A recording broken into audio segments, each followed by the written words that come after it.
Bom dia! Bom dia! Graças a Deus por esse dia que o Senhor nos preparou, não é verdade? Vamos ler um texto? Se você está acompanhando e fazendo a leitura anual, você já leu esse texto, então você vai ler de novo. Marcos capítulo 5, versículo 1. Nós vamos ler 20 versículos, mas é uma leitura que se faz necessária. Tá? Vamos lá? Diz assim, Marcos capítulo 5, versículo 1. E chegaram, aqui é Jesus e os seus discípulos, né? Chegaram ao outro lado do mar, à província dos Gadarenos. E saindo ele do barco, e saiu logo ao seu encontro dos sepulcros um homem com espírito imundo, o qual tinha sua morada nos sepulcros, e nem ainda com cadeias o podia alguém prender. Porque, tendo sido muitas vezes preso com grilhões, correntes, né, e cadeias, as cadeias foram por ele feitas em pedaços, e os grilhões em migalhas, e ninguém o podia amansar. E andava sempre, de dia e de noite, clamando pelos montes e pelos sepulcros, e ferindo-se com pedras. E quando viu Jesus ao longe, correu e adorou-o. E clamando com grande voz, disse: Que tenho eu contigo, Jesus, Filho do Deus Altíssimo? Conjuro-te por Deus que não me atormentes. Porque ele dizia, Jesus, sai deste homem, espírito imundo. E perguntou-lhe: Qual é o teu nome? E lhe respondeu, dizendo: Legião é o meu nome, porque somos muitos. E rogava-lhe muito que os não enviasse para fora daquela província. E andava ali pastando no monte uma grande manada de porcos. E todos aqueles demônios lhe rogaram, dizendo: Manda-nos para aqueles porcos, para que entremos neles. E Jesus logo lhe permitiu, e saindo aqueles espíritos imundos, entraram nos porcos, e a manada se precipitou por um despenhadeiro no mar. Eram quase 2.000 e afogaram-se no mar. E os que apacentavam os porcos fugiram e o anunciaram na cidade e nos campos. E saíram muitos a ver o que era aquilo que tinha acontecido.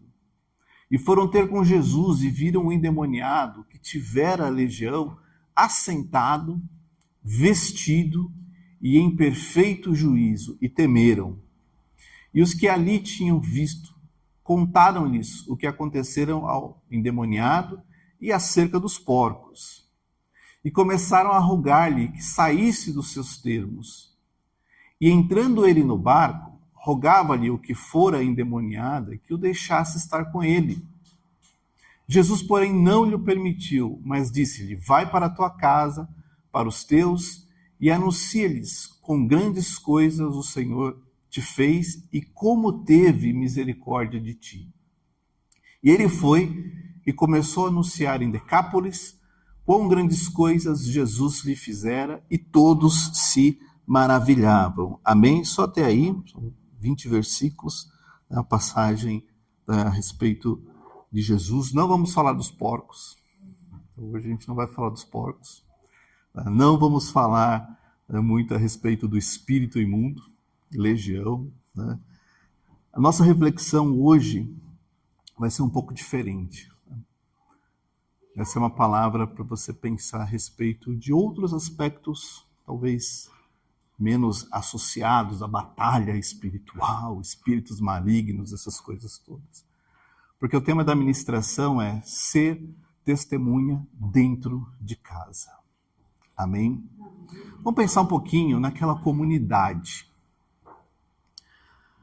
Gadara ficava numa região chamada Decápolis, que era um distrito ali da Palestina, formada por 10 grandes cidades.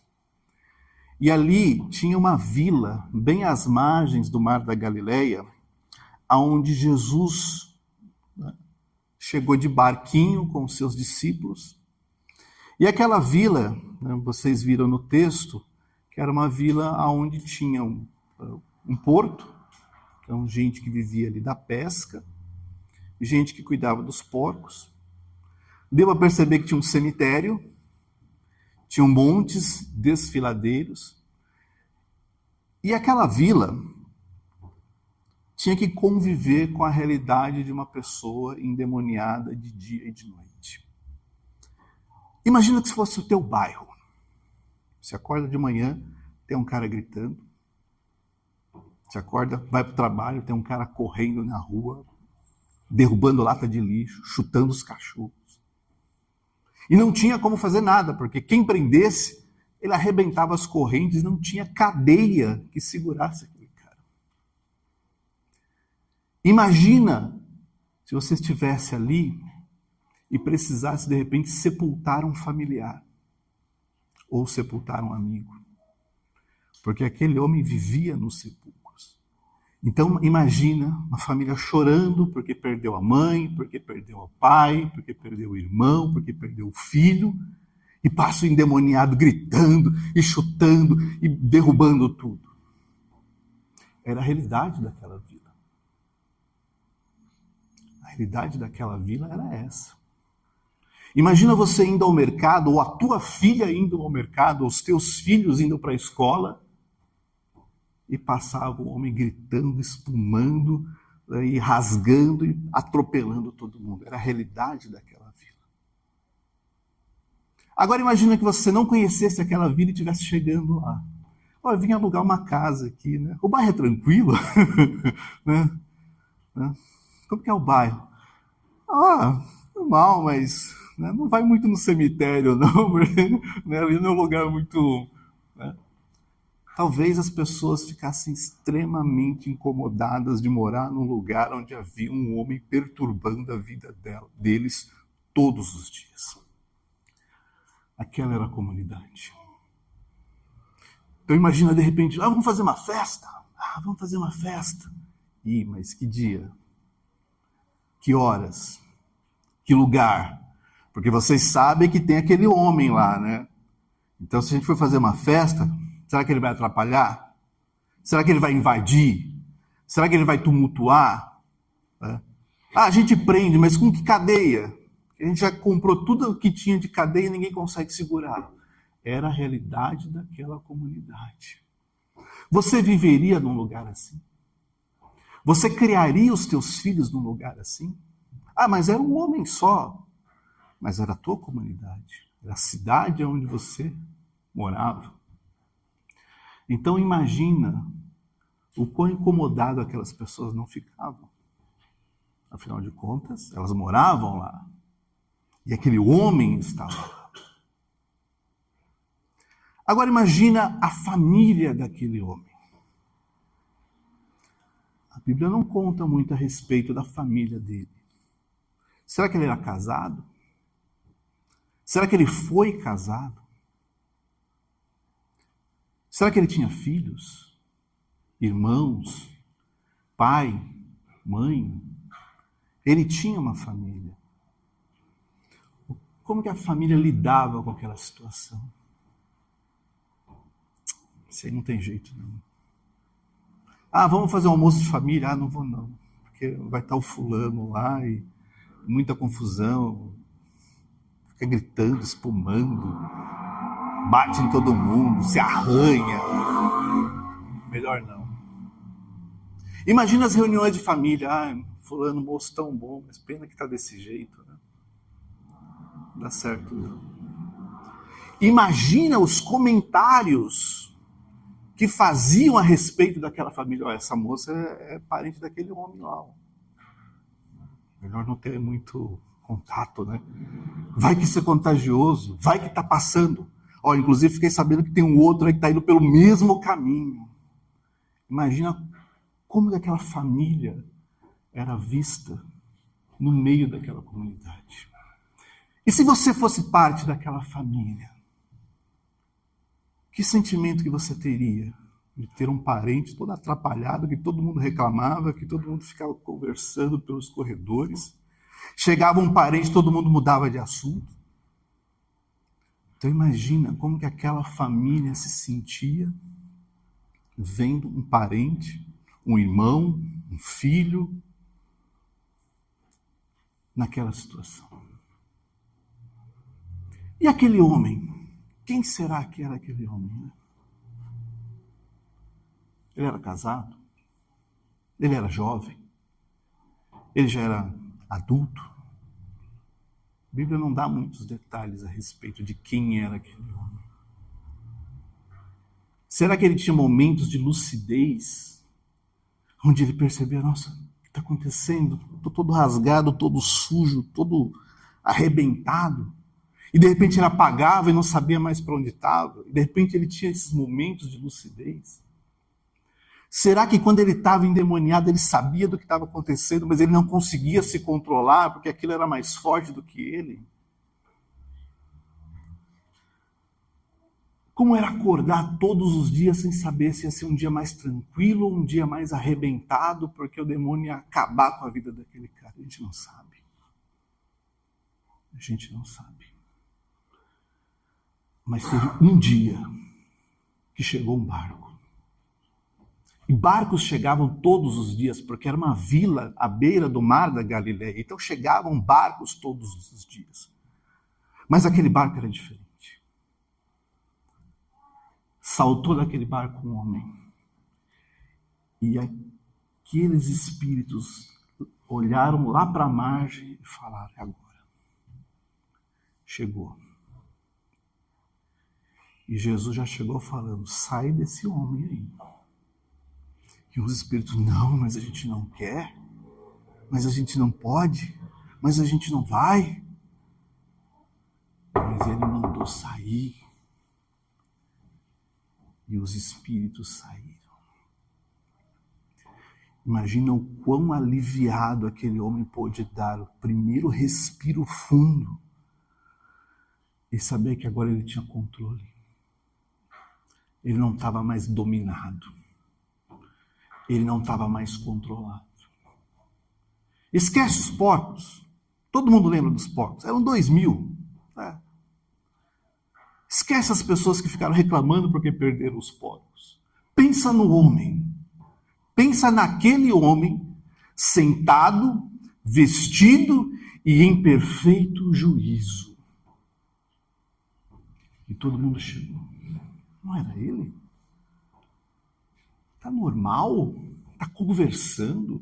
Não está espumando, não está babuceando, não está se arranhando, não está batendo cabeça? É aquele homem. Aquele homem. É aquele homem.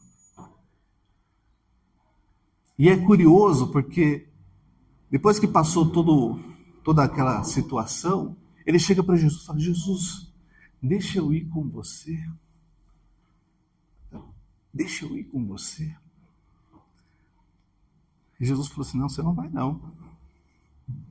Se de repente, pensa um pouquinho comigo, se de repente aquele homem tivesse ido com Jesus, ele ia virar uma lenda na cidade. Sabe as lendas, né? Olha, tinha um homem aqui, que era uma loucura. Né? Acabava com a paz da cidade, acabava com a família, ninguém conseguia viver. Sumiu, ninguém sabe, ninguém viu, entrou num barco aí, desapareceu, ninguém sabe se está vivo, se está morto, se está curado, se está doente. Ia virar uma lenda. Olha, algum tempo atrás, tinha um homem aqui que acabava com a paz de todo mundo, mas ele sumiu. Ninguém sabe, ninguém viu. A família não tem notícias. Aquele homem ia virar uma lenda. Jesus falou assim, não, você vai ficar aqui, vai voltar para a tua casa, vai falar para os teus familiares o que Deus fez com você, como Ele teve compaixão de você, e você vai continuar aqui. Porque você vai testemunhar este momento novo da tua vida para todas essas pessoas da tua cidade. Porque ir com Jesus transformaria ele numa lenda, mas ficar transformaria ele numa testemunha viva do poder de Deus. E eu pergunto para você, o que você prefere ser, uma lenda? Na tua casa?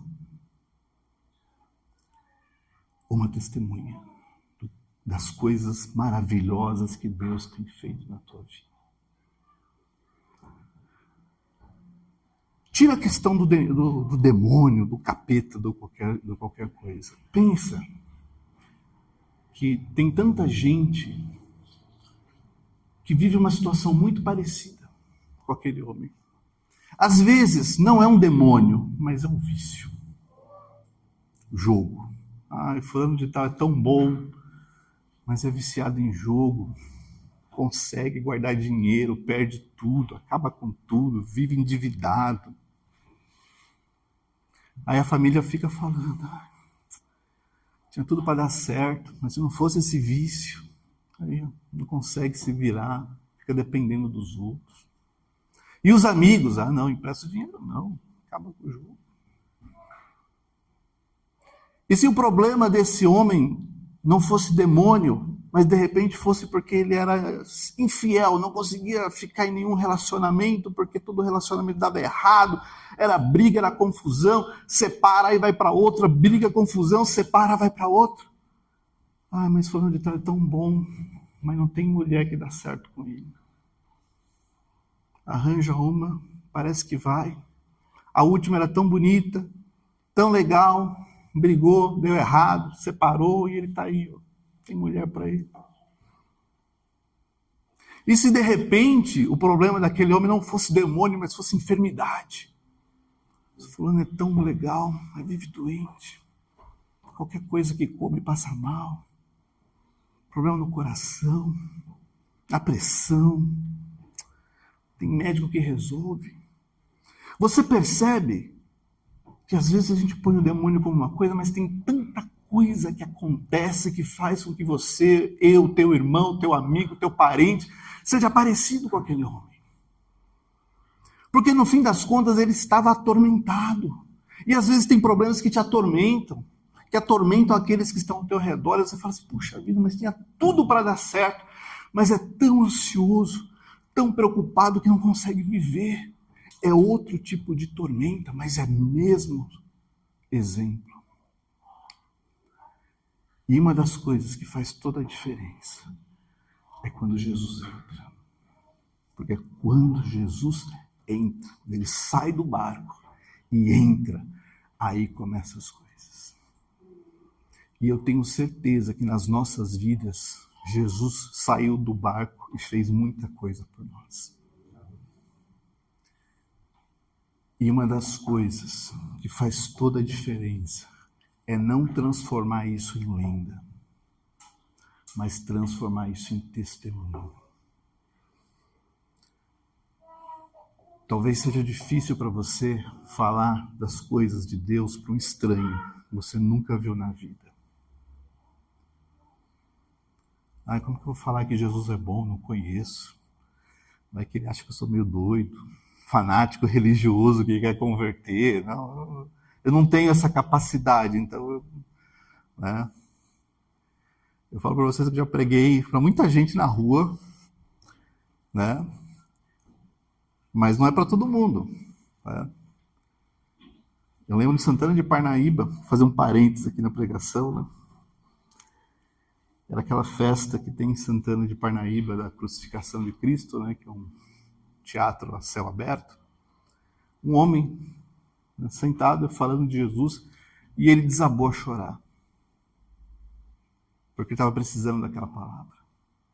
E eu desabei a chorar junto com ele. Então ficaram os dois chorando na praça, né, e falando que Jesus é bom. Eu não sei o que deu com aquele homem. Mas eu espero que em algum momento, lá na eternidade, eu encontre com ele e fale assim, era você chorando na praça, a gente chorou junto. Mas fecha o parênteses. Né? Talvez você não tenha, né, esse traquejo de falar com um estranho a respeito de Jesus. Talvez seja difícil de falar no trabalho, porque tem empresas que têm regras que não permitem, e, né, não dá para fazer isso. Mas dentro de casa dá. Porque foi para lá que Jesus ordenou. Volta no versículo 19, por favor. Vá para a tua casa. Vá para os teus. Não vai para os estranhos. Não vai para aqueles que você nunca viu. Vai para aqueles que estão dentro da tua casa. que sofreram com você até este momento, que sofreram, porque eles tiveram que conviver, passaram bullying, passaram humilhação, passaram vergonha, mas você vai voltar para eles e vai dizer para eles as grandes coisas que o Senhor fez por você e como Ele teve compaixão e misericórdia da tua vida.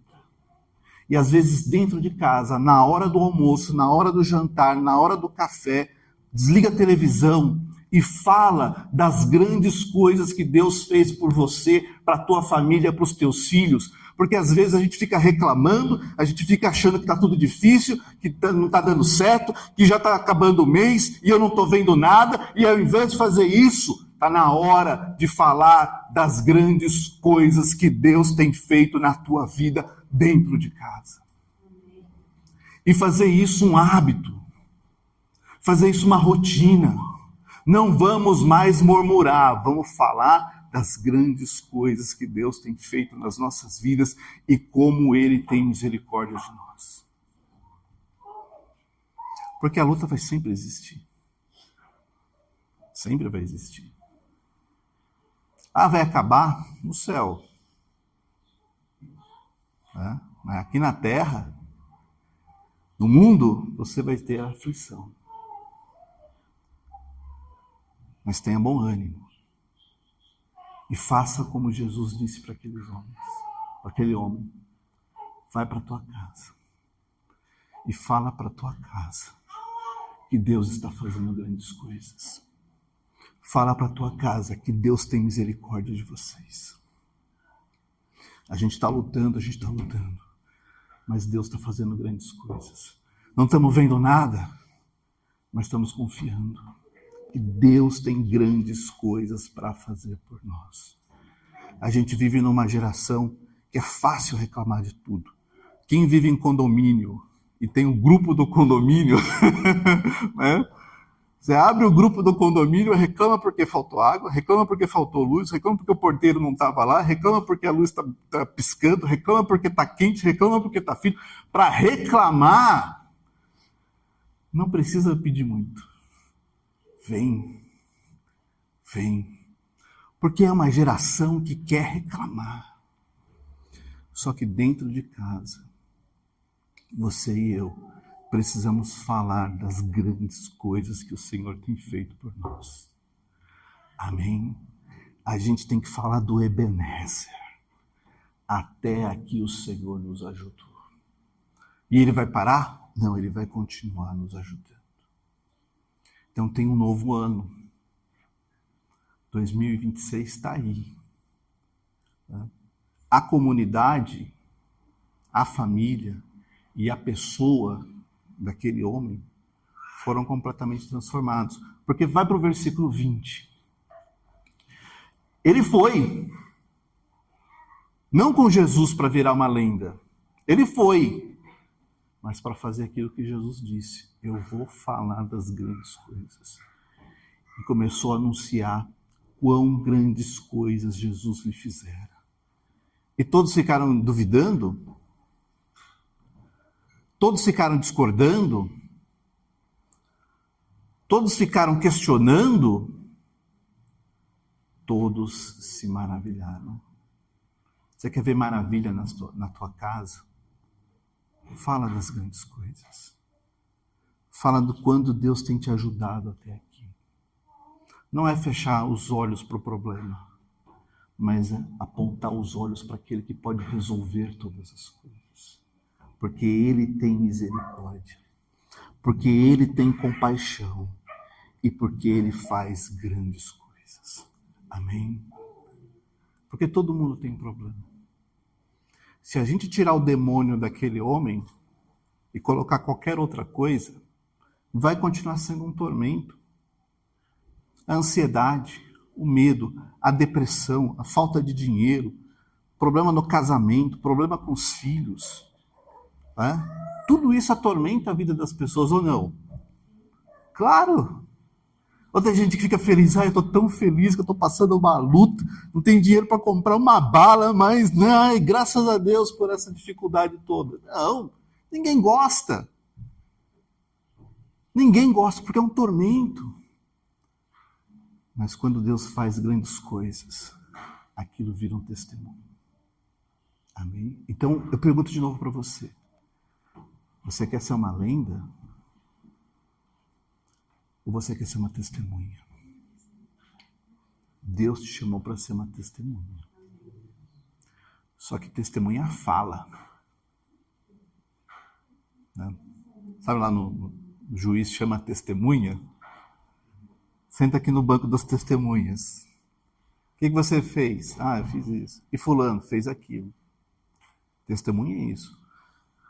O que Jesus fez por você? Me salvou. Eu estava perdido, arrebentado, sem futuro. Ele foi e me salvou. Não pediu nada. Simplesmente disse, venha a mim aqueles que estão cansados e sobrecarregados, porque eu vou aliviá-los. E você vai encontrar descanso para a sua alma. E você vai encontrar descanso para a sua vida. E você vai poder andar diferente. Testemunha. As pessoas dentro da tua casa, as pessoas dentro da minha casa, precisam saber que Deus faz grandes coisas. Para de falar do problema. Para de falar da luta. Para de reclamar. E seja testemunha. Em nome de Jesus. Fecha os teus olhos. O que está te atormentando? Dia 18 de janeiro de 2026. Não fechou um mês do ano. O que está te atormentando? O que tira teu sono? O que tira tua paz? O que te faz repensar a vida? O que te faz olhar para o lado e falar assim, sei não. Tem coisas te atormentando. Aquele homem era um tormento espiritual, sobrenatural. Talvez o teu não seja um tormento espiritual, sobrenatural. Talvez seja uma ansiedade que te incomoda. Talvez seja um problema que você não consegue resolver. Talvez seja uma situação que se arrasta por um tempo. Mas está te incomodando, está te incomodando. Só que eu quero que você entenda que Jesus saiu do barco e está caminhando na tua direção para dizer sai. E quando sair, porque vai sair, não é se sair, mas é quando sair, testemunha isso dentro de casa. Fala que começou um novo tempo. Fala que começou a dar certo.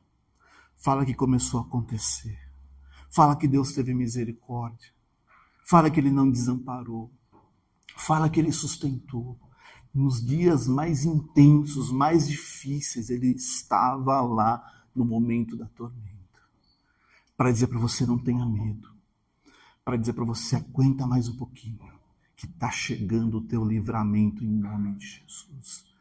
Declara assim comigo, Senhor, eu não quero ser uma lenda, mas eu quero ser uma testemunha das grandes coisas e das misericórdias do Senhor na minha vida, na minha família, em nome de Jesus. Amém? Então fala mais das grandes coisas para os teus filhos. Junta todo mundo e fala assim, vamos falar das grandes coisas, não vamos falar dos problemas. A gente vai conseguir resolver nessa conversa? Não, então vamos falar das grandes coisas. Não vamos conseguir resolver mesmo nessa conversa? Então vamos falar das grandes coisas. Né? Porque falar das grandes coisas fortalece a fé. Falar das grandes coisas enche o coração de esperança. E falar das grandes coisas dá para você a certeza de que Ele tem um caminho, uma verdade e uma vida preparada para você, Jesus Cristo. Amém? Amém? Amém? Então, a partir de hoje, nada de ser lenta. Na hora do almoço, do jantar, fala das grandes coisas. A gente em casa está sempre conversando, né? Do que Deus fez por nós, de como Deus cuida da gente, de como Ele nos ampara. E a gente não tem vergonha de falar isso. Às vezes é engraçado, porque durante a minha vida, Eu, né, antes de encontrar o meu bem, eu era um homem mais ou menos ruim, assim, sabe? E Deus queria me transformar, né? Mas ele viu que sozinho eu não dava conta. Aí colocou meu bem, né? Só que a gente já passou muitas lutas, né? Só que a gente sempre viu as grandes coisas que Deus fez por nós. E hoje a gente olha e fala assim, nossa, como que Deus é bom. E é bom fazer isso, gente. É bom, sabe por quê? Porque os teus filhos, eles precisam ver que você reconhece as grandes coisas de Deus. Eles não podem achar que o que você tem é porque você tem um cartão de crédito maravilhoso que você compra, né?